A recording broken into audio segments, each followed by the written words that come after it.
Once again, the WCC Championship will be between Gonzaga and St. Mary's after the Zags took out the Dons on Monday night in Las Vegas.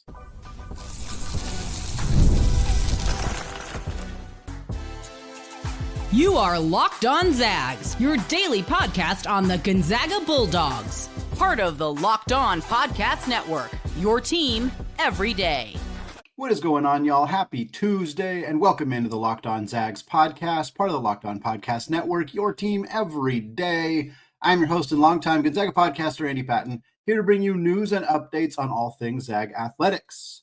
Today's episode is brought to you by the all-new 2025 Nissan Armada. Stay with us for the Armada Team of the Week, featured later in the episode. Well, folks, Gonzaga took down San Francisco, mostly in the second half. Went into halftime down, but had a great run early in the second half, took down the Dons, third time in a row beating San Francisco. They are now in the WCC title game, taking a matchup against St. Mary's after they took down the Pepperdine Waves. We'll talk about that game, Gonzaga's game, plus the unfortunate end of the Gonzaga women's basketball season with a loss to Oregon State, what it means for that program going forward. We'll get to that to close out the show.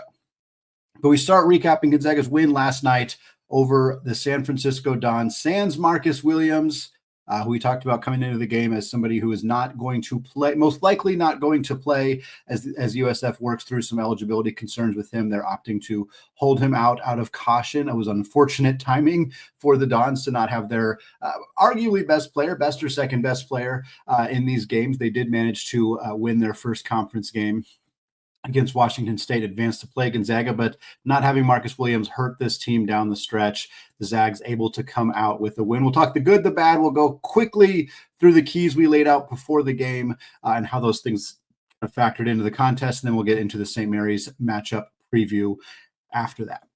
The good for Gonzaga was Graham Ike. Graham Ike was amazing in this game. Graham Ike loves playing San Francisco. He played well against San Francisco last year, even when they had Jonathan Mobo, who is now an NBA big. But this year, they don't have any NBA bigs on this roster. San Francisco's front court is pretty limited. It was an area that Gonzaga was able to exploit in all three matchups this year against the Dons. And Graham Ike just completely destroyed this team on Monday night. 27 points for him, 10 rebounds, 3 assists. He was 9 of 13 from the field. He was 9 of 11 from the free throw line. He drew, I believe, Sean and Fleming and Farnham were counting the number of fouls that Graham drew throughout the game. At one point, he came into the game, drew 2 fouls in about 40 seconds of action. I think he ended up drawing 8 or maybe 9 total fouls in this game. He just had such a massive impact, even taking away the 27 points and 10 rebounds. Like, his impact extends beyond that. He was better defensively than Braden Huff was in this game. He was more physical on the glass. He was just commanded so much attention from the defense. I mean, he had at one point he had 8 points in a really quick stretch in the second half. He had 8 points in like 4 minutes early in the second half. But also at one point he kicked a pass out to Khalif Battle, who hit an open three because the defense was so focused on him. He had a wide open opportunity to get Khalif Battle an open look for 3. So just so many different things that Graham was able to do effectively in this game. And without him, the Zags don't win this basketball game. I really believe that. And he was a monster in this one. Michael Ejim also gave Gonzaga really good minutes. The stat line is not super indicative of his performance in my mind. He finished this game with 9 points and 8 rebounds. He had 2 steals and a block. He was 3 of 9 from the field, so not a great shooting night. That included missing both his 3-point attempts. He was also only 3 of 6 from the free throw line, but it was really important minutes, especially in the first half from Michael Ejim, because what happened is Ben Gregg picked up his second foul with 14 and a half minutes to go in the first half. We know that Mark Few has always been conservative regarding how he plays players with foul trouble. And so Ben Gregg didn't play the rest of the first half. And Michael was kind of counted on to give Gonzaga some really good minutes. And he was aggressive early. He was looking for his shot. He drew a lot of fouls and got to the free throw line. Like we said, he didn't convert there very well. But getting those free throws was important in terms of getting some of USF's bigs in foul trouble. I liked the offensive aggression, even if it didn't result in him shooting all that well from the field. And like we said, 2 steals and a block as well. He pinned a block against the backboard, or actually Khalif Battle pinned a block against the backboard. Ajayi's block hit the backboard and bounced all the way out to Nolan Hickman at the 3-point line. It was a fantastic block in transition. Just really the feel for the game and feel for his role for Ajayi has just improved so much. The stats, again, in this game and even in some of his other games, haven't necessarily reflected the comfortability with which he's playing with and the kind of understanding of his role that we've seen him really grow into these last 6 or so weeks of the season for Gonzaga.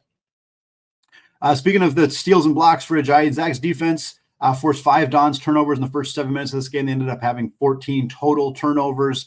Gonzaga's defense got steals, got out in transition, scored points, made life really difficult for the Dons in their half-court offense, and their 2-point offense was just horrendous. San Francisco shot 6 of 17 on 2-pointers in the first half. That is just over 33% on 2-pointers. Really good defense from Gonzaga. 17 of 37 overall on 2-pointers, so still under 50% on those 2-point looks for San Francisco. Gonzaga's, it wasn't a ton of rim protection necessarily, but it was forcing them into tough shots around the rim, tough mid-range shots, just really not letting this offense get comfortable in their sets. We also saw San Francisco miss some shots they would typically make. That was definitely a part of it, but by and large, I thought Gonzaga's defense on the interior was very, very good. And we got to give a shout out to Nolan Hickman.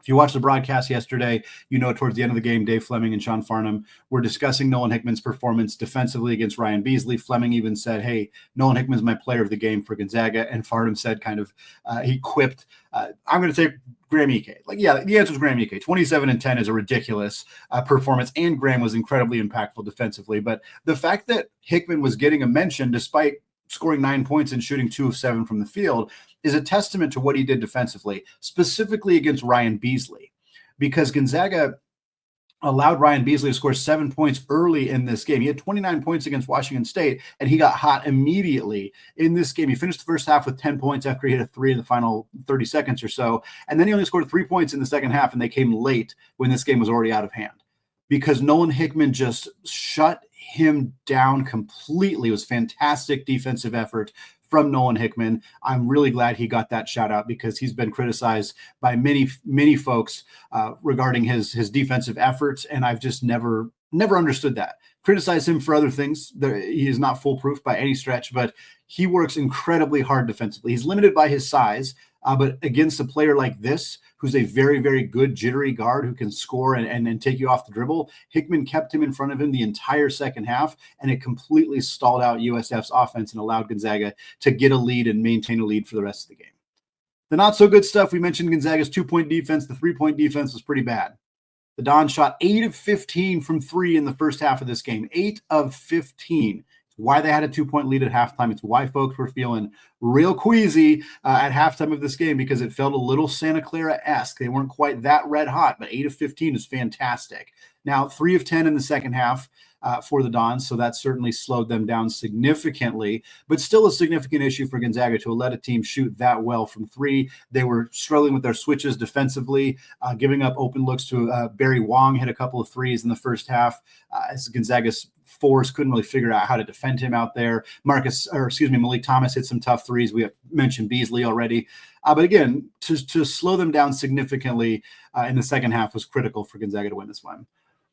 Speaking of 3-point shooting, the Zags 4 of 17 from 3 as a team. Woof, 23.5%. This is a huge issue for Gonzaga. This is the worst 3-point shooting team in the Mark Few era. This is the worst 3-point shooting team pretty much any of you have ever watched at Gonzaga. It's not good. You would like to have seen that improve as the year went on. It did not.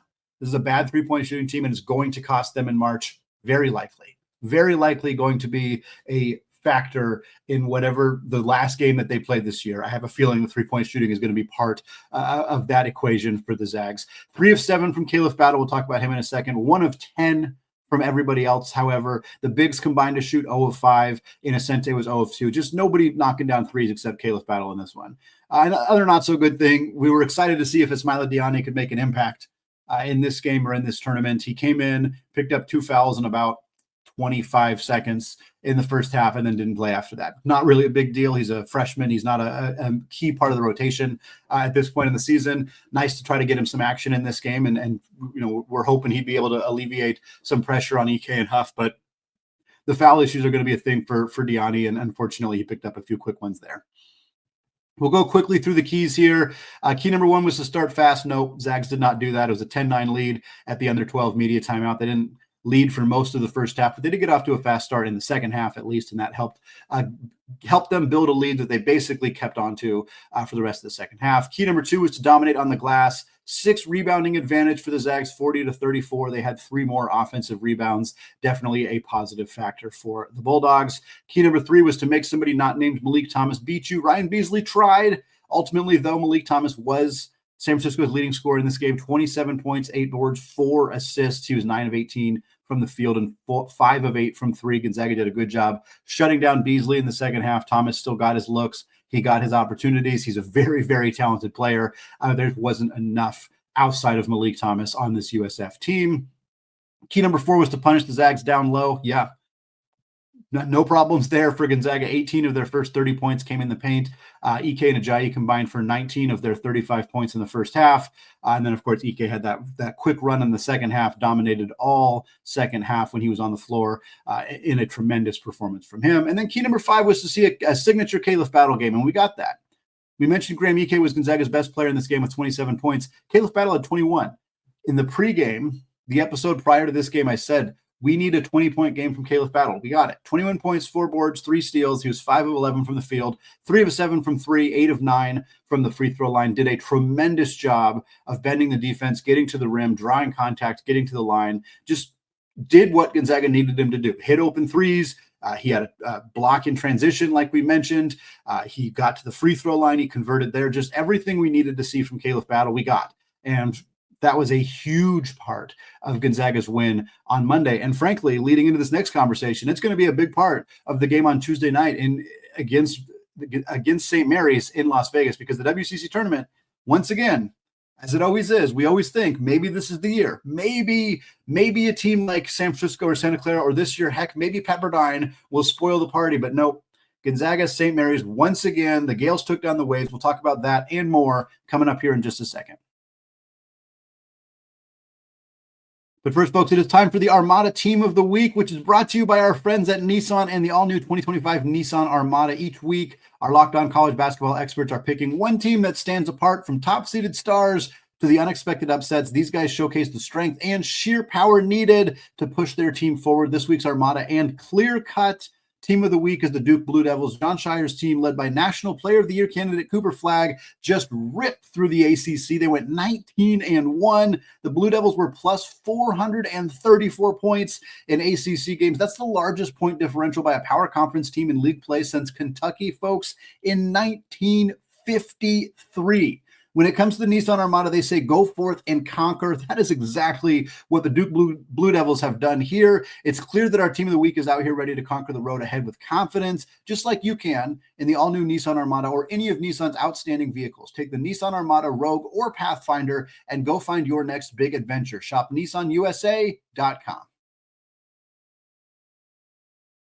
All right, folks, segment 2, still Andy Patton, still Locked On Zags podcast, and we are switching away from recapping Gonzaga's win over San Francisco in the WCC semifinals to get you ready for tonight's matchup between Gonzaga and St. Mary's, part 3 in the WCC Championship game. The game will be at 6 p.m. Pacific time. It'll be on ESPN, of course, at the Orleans Arena in Las Vegas. The Gaels, the number 1 seed, get here not by playing number 4 seed Santa Clara, but instead number 9 seed Pepperdine, who went on a tremendous run to defeat number 8 Portland, number 5 Oregon State, and number 4 Santa Clara in a 3-day span to get into that matchup against the Gaels. They held tight for the first 10-ish minutes of this game, and then St. Mary's does what St. Mary's does and ended up coasting to a comfortable 74-59 victory. Even that 15-point margin, the game felt further out of hand than that for most of the second half. Great performances from Augustus Marcelonis and Paulus Morauskas, who each had 15 points. Luke Barrett had 13 points and 8 boards. The Gaels had a monstrous 45-22 rebounding advantage, literally doubled up Pepperdine on the glass. And the Gaels did this by shooting 2 of 13 from 3, 15% from 3, 14 of 24 from the free throw line. So under 60% from the free throw line, about 15% from the 3-point line. The Gaels still get a comfortable win. I don't know if they can shoot that against Gonzaga and still get a W. We'll talk about that in a second here. But for the Zags and the Gaels, of course, this is their third matchup after the Gaels, swept Gonzaga in the regular season, 0-2 for the Zags. They lost in Moraga in a very, very close game. A Henry Wessels block in the final minute, and then a Graham Ike missed three was basically all that kept Gonzaga from potentially pulling off a big-time upset in Moraga. Zags did not play well in Spokane, unfortunately, and allowed the Gaels to claim the WCC regular season title on their home floor. It never happened before at the McCarthy Athletic Center. That was a very disappointing game for Gonzaga. Joe Few started the game. The Zags went down 9-0 and never really recovered in that contest. But that doesn't mean that the Zags can't win this one. In fact, in the very few instances where Gonzaga has lost both games in the regular season, typically they come back and win this game in the WCC tournament. So what do we need to see from Gonzaga? It's a lot of the same stuff we were hoping to see the last time they played each other, and a lot of the things that we kind of just know are things that need to happen in order to beat St. Mary's in any capacity. And key number one is to stop dribble penetration. We mentioned this a little bit when talking about Nolan Hickman's defense against Ryan Beasley in that first segment, but it's worth acknowledging Gonzaga wasn't hedging screens in that game. Like, they didn't defend those the high ball screens the way that they typically do, where the big Graham Ike or Huff or whomever kind of slides all the way out like this to force the guard to go all the way around them, giving Gonzaga's guard opportunity to kind of slide around there and keep that guard in front of them. The Zags didn't do that. They just fought over the screens and kept the guard in front of them themselves. I'm curious how they're going to approach that against St. Mary's. If you let Augustus Marcelonis break your defense down, if you let him get into the paint, you are creating all sorts of problems, because like Ryan Nembhard and like many other great guards that both of these programs have had historically, whether it's, Emmett Nahr or Kevin Pangos or et cetera, you know the list, the legends in these two programs. If you let Marcelonis get into the paint, he can beat you. He can either hit a little floater or continue to go all the way to the rim, get fouled, get to the free throw line. He can also pop that mid-range shot. He can make the pass to the big, whether it's Saxon or Morauskas, rolling to the rim after setting that screen. Or, as we saw so much in the first game in Moraga, if other defenders kind of pinch in to try to prevent him from continuing to drive to the rim, he can kick it out to Jordan Ross or Mikey Lewis or Luke Barrett, and they can hit an open three. So if you let Marcelonis break your defense down like that, he's going to kill you. He's done it before. He'll do it again. There's just no debate about that. So you have to keep him in front of you.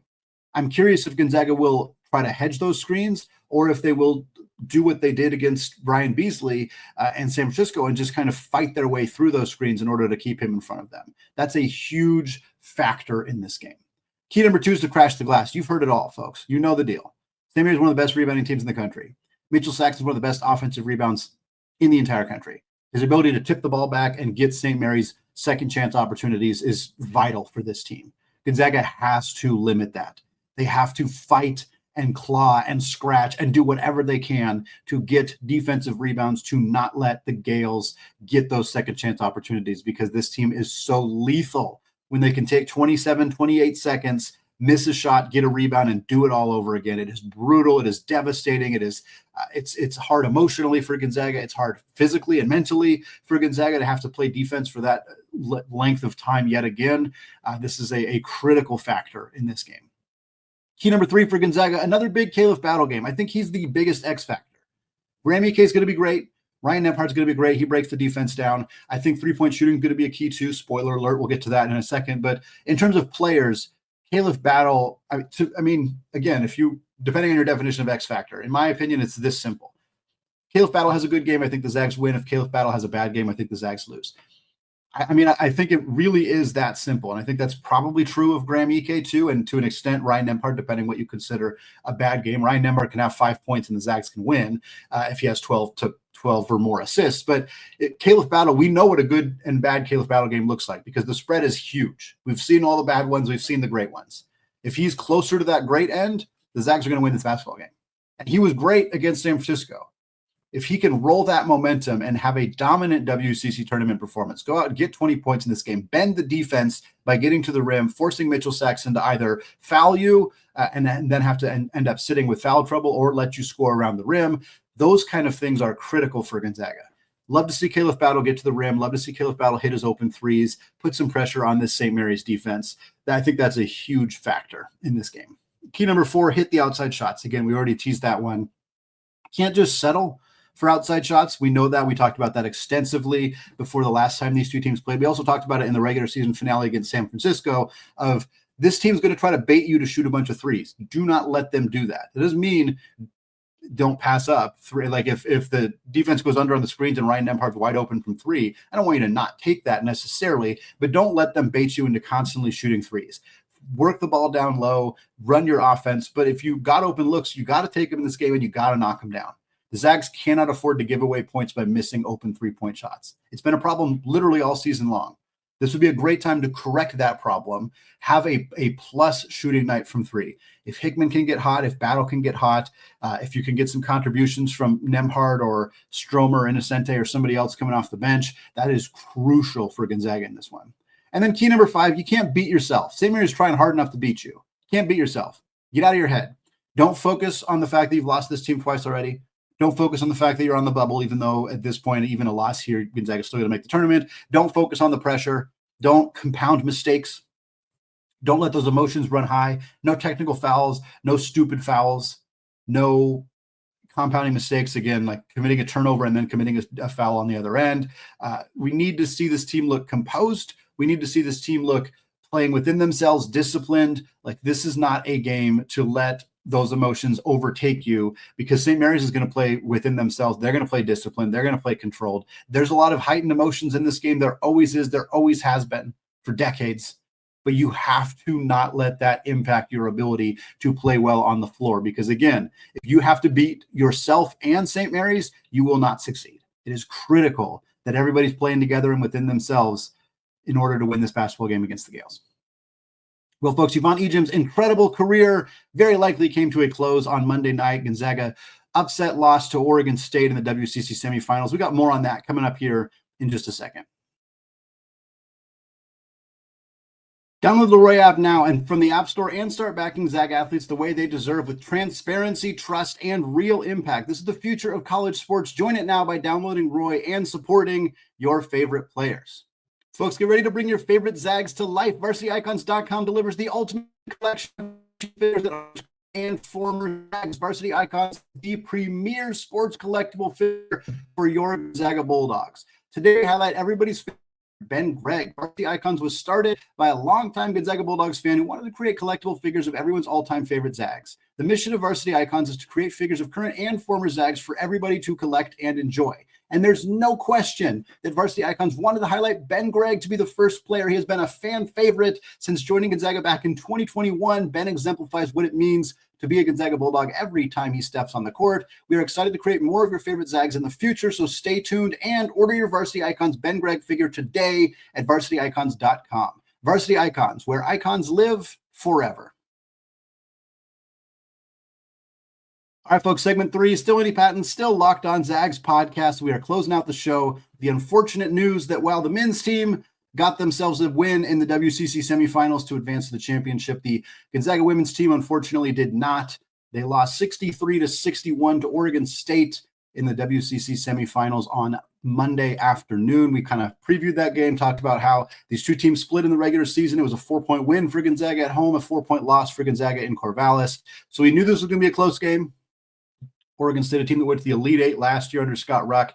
Obviously, pretty much their entire roster overturned after the team departed the Pac-12 to join the WCC, but this is still a good team, a well-coached team. And Kennedy Schuler hit a game-winning shot in traffic with 0.8 seconds left for Oregon State, drove into the lane. 2 defenders there for Gonzaga, hands up. She just managed to knock the shot in above them. Gonzaga had a chance to convert, inbounded the ball to Yvonne Ejim over her right shoulder. She caught it. She tossed it up at the rim, just was not able to get it to go down. She finishes the game 18 points, 14 rebounds on 8 of 19 shooting. And unfortunately, that is probably the end of Yvonne Ejim's college basketball career because the Zags are not going to get an invite into the NCAA tournament.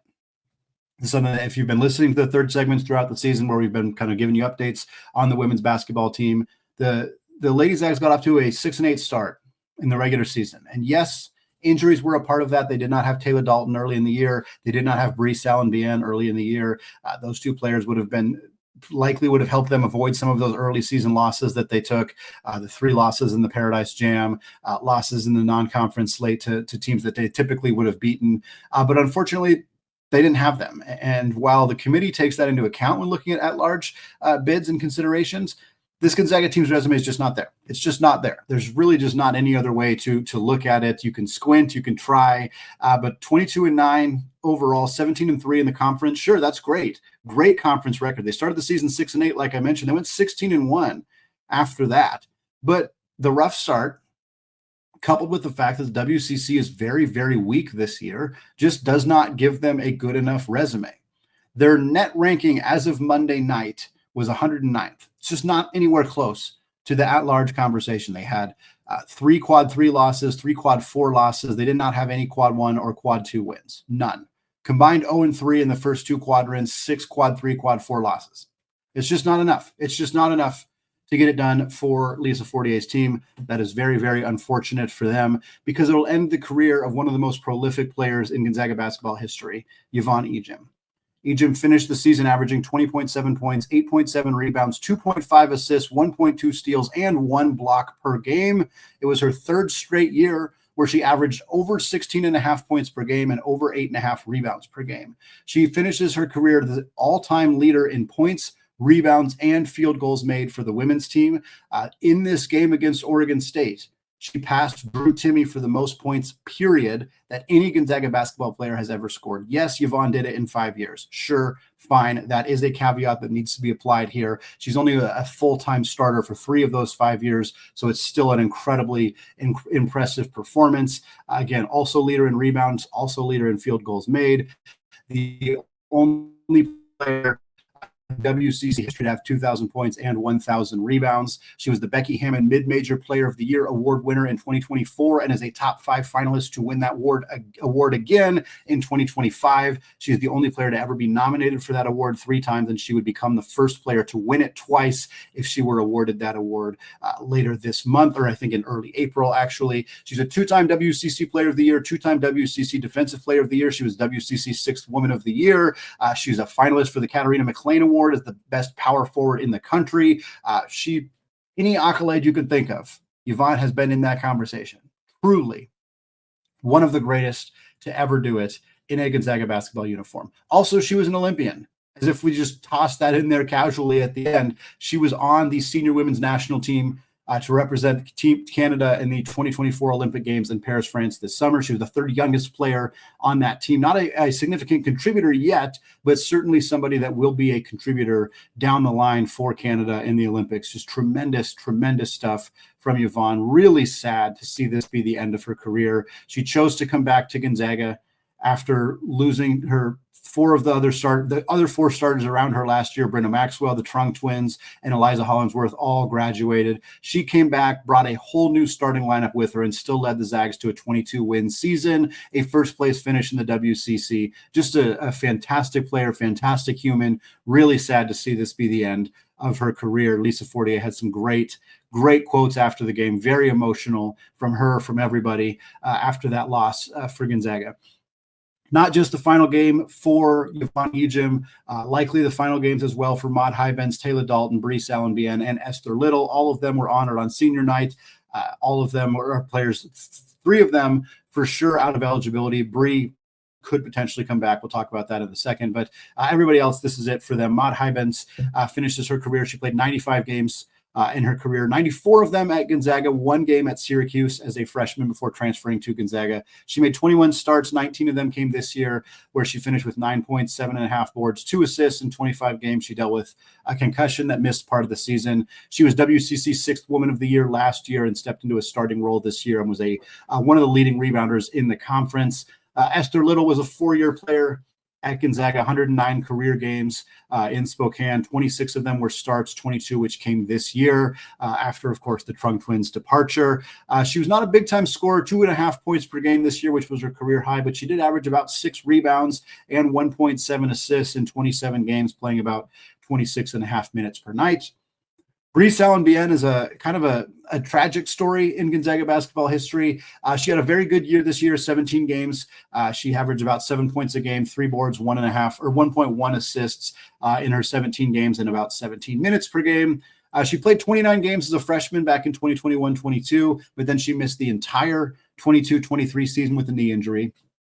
Played just 12 games in 2023-24 before another knee injury. At that time, she indicated she wasn't sure if she was going to plan to return to play basketball again because of all the injuries she sustained in her career. Ultimately did come back, missed the first start of the season, and then played 17 games down the stretch for Gonzaga this year. She was the highest rated recruit in program history out of the state of Michigan. Fantastic high school player. Just injuries never really allowed her to have the career that I think she was capable of having. I have to imagine that's very difficult. But again, because she missed that year, she does have another year of eligibility. My assumption is she's not planning to return. She was celebrated on senior night.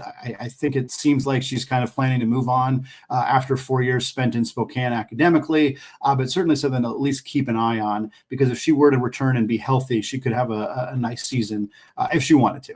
And then last but not least, Taylor Dalton. Taylor Dalton began her career at St. Mary's, actually spent her first 4 years at St. Mary's with the Gaels, transferred to Gonzaga for her 5th and final year. She made 11 starts this year for the Zags in 20 games. She also missed the start of the year with an injury. Played about 25.5 minutes per game, averaged 5 points, 4 boards, a little over 2 assists, and a little over 1 steal per game. Fantastic player at St. Mary's. Came to Gonzaga looking for an opportunity to make the NCAA tournament after not making it at St. Mary's. Another kind of tragic end here for Dalton, as she unfortunately will not make the NCAA tournament in her career because Gonzaga is not going to make it this year. That's going to wrap it up for us today. Of course, we will get you ready. We got you ready for Gonzaga's game against St. Mary's tonight. We're going to have a show right after the game tonight, little 8:30-ish p.m., recapping the game, talking about what it means for Gonzaga, what's their latest bracketology say, where are they going to be after this game. We'll talk about all of that on Wednesday's show. Thanks again for listening, folks. And until next time, as always, go Zags.